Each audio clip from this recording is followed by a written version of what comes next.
27, Samson Alcantara should have been thinking of retirement and off vacations with his family. But what prompted this man, a lawyer of 55 years, to cast his lot in the Senate? Samson Alcantara on Inquirer.net's Inquest Vote 2013.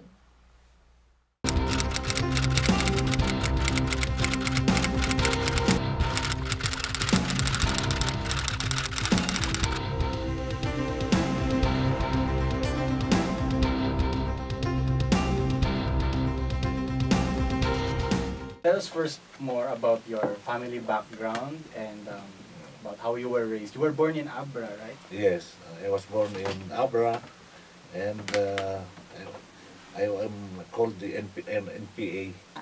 NPA.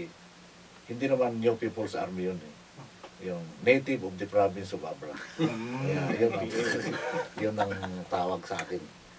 At saka, I grew up there. Took up my elementary, yung high school doon sa amin sa Bangged, Abra. And how was your family then? Well, we are yung mga Alcantaras doon, mga pobre yan. Mga poor, not belonging to the rich families there in Abra. Mga ordinary families with a few hectare of land, ganun. Yun ang, They were farmers. yung parang ganun. Parang farmers kami. And did you have any brothers, sisters? I have two sisters. Yung isa, patay na. Yung isa naman, retired public school teacher in the Philippines, but she's now in the United States. And she is now 105 years old. Wow, 105? Yes, 105. That's why, whenever they ask me about my age, I tell them, I'm the youngest in the family. I'm the youngest in the family. Yung sister ko, 105. Retired public school teacher. At saka doon na rin, nagturo na rin sa Amerika. At saka yun ang nagpaaral sa akin. How did you come to want to be a lawyer from a native of Abra? Abra. Nung ako'y nandun sa Abra, yung tatay ko, kaibigan ng Quintin Paredes.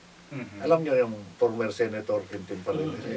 A very famous Filipino lawyer yun eh. Basta pumunta sa Abra, sabi, dapat ganun din eh. Pag ikaw lumaki, dapat ganyan ka ni Don Quintin, abogado ka rin. Ganun. Kaya yun ang nag-inspire sa akin eh. So, from the time of my childhood, yun ang ano ko, yun ang ambisyon ko. At kung minsan pumupunta po ako sa mga courts doon, nanonood. Maski ano lang ako, high school student, nanonood ako doon. Saka tinitignan ko, mga abogado, gagaling ito ako. Yun ang, wala ako ibang ambisyon. Ngayon, yun ang model ko, si Don Quintin Paredes.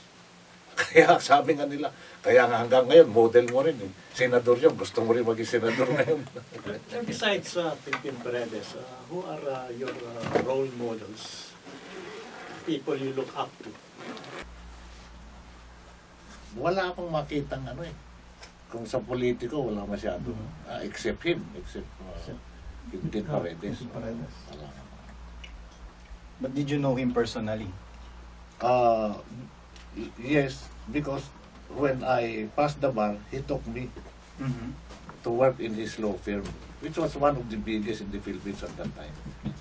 Yung ang partners niya, sila Honorio Poblador, ganun, sila Angel Cruz, Casareno, saka we handled yung mga sensational cases like the Stonehill cases.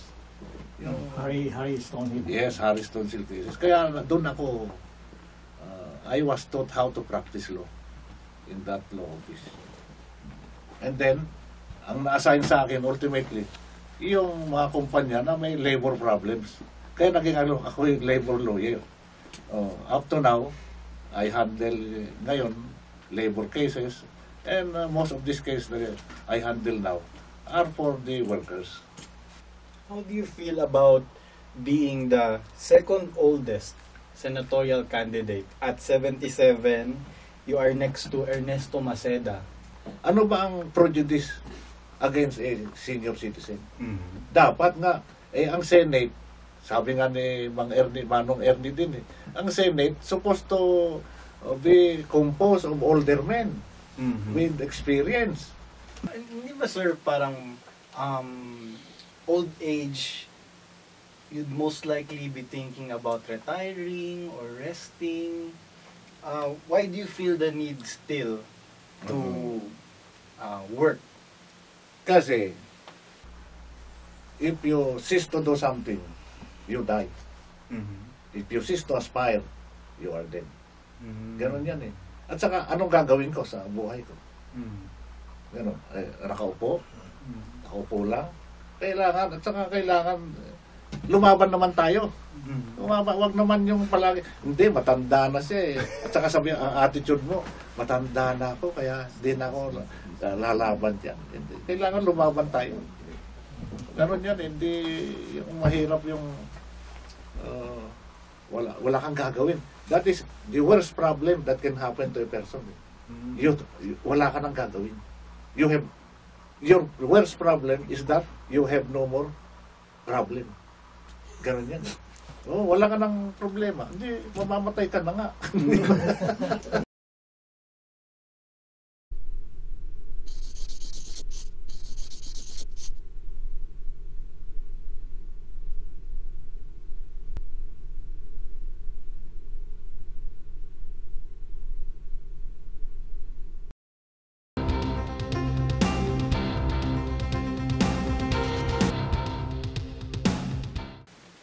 You're aiming at the Senate.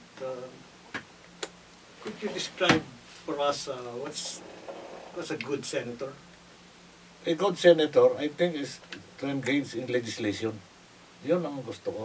Yung mag-propose and then participate in the enactment of laws.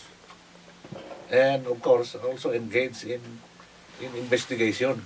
Mga ganun. For purpose of legislation, but not for purpose of re-election. Sir, there's a general perception that the country already has too many laws and what is lacking is the enforcement of these laws. Do you agree with that perception? I think so. Kaya lang, yun na nga, kaya yung Congress, meron tinatawag na oversight functions. Mag-imbestiga to inquire into the implementation of the law. Kasi dito marami tayong mga batas, halimbawa, sa environmental laws. Dami niyan eh. Yeah. Pero still, may mga disasters diyan. Yeah. Environmental disasters. Na, ibig sabihin nun, hindi na-implement yung mga batas. Yeah. Ano sa tingin niyo ang problem? Sa ano yan eh, nasa execution or enforcement of laws. What made you decide to cross into politics besides idolizing Quintin Paredes? Yung ano kasi yan, ako yung matagal na nagtuturo ng law. I-emphasize ko palagi, social justice. Pero dito sa Pilipinas, makikita ko, yung social justice wala eh. Walang, palagi it remains a slogan. Yung halimbawa, gaya niyan, tinuturo ko sa law school that among the social justice yung objectives, eliminate dynasties in the Philippines, political dynasties. Turo ako ng turo doon, nandyan yung mga dynasties. Yeah. Kaya that convinced me to put up a political party. In 2000, yung Social Justice Society. And among the platforms of that Social Justice Society, fight dynasties. Kaya, noong 2002, nagdemanda po yan sa Supreme Court to compel Congress to enact a law, to implement yung constitutional policy. Hindi, wala man nangyari doon. Kaya, I decided also to enter into this politics. To yung pang-isulong natin yung mga purposes, objectives. But commencing from the registration of that political party, ang ginawa ko noon, nagpapile sa Supreme Court ng mga cases regarding social justice, kaya nung halimbawa yung pag-apaalis ng mga oil depot, Ganon. And I was able to get a decision from the Supreme Court for the removal of the demo. Nag-file din ako ng case tungkol sa mga artista na gobernador na o kaya mayor, nag-artista pa. Ayun. Yung mga ganun na social justice yun eh. Kasi, paano kang tatakbo? Halimbawa, hindi ka na artista. At saka, ang kalaban mo ngayon, yung halimbawa, incumbent governor pa, artista pa, o marami pa siyang pera. Yun, walang social justice doon, no equal opportunities. Ayun ang mga pinapile ko noon na kaso. So you don't want famous showbiz people to be elected into government? Are you? I have no objection to that. But once they are elected, they should stop from continuing with their profession in the meantime. So, what could you do to make people listen to your social justice battle cry? Ayun na, persistence. Persistence. Yes. Kaya nga, nagsimula tayo dito. Sumabak na tayo sa actual elections. Ganon. Kasi it will remain a slogan. Social justice. And may sabi nga sa akin, that I believe it. A country without genuine social justice is a failed country. If you win, sir, what is your immediate goal? Yung my immediate goal is yung nasa dynasty. Dynasty. Oo, yung talagang magkakaroon na ng batas upang masabi na, ma-define na, sino ba ang kasama diyan at sino bang hindi kasama.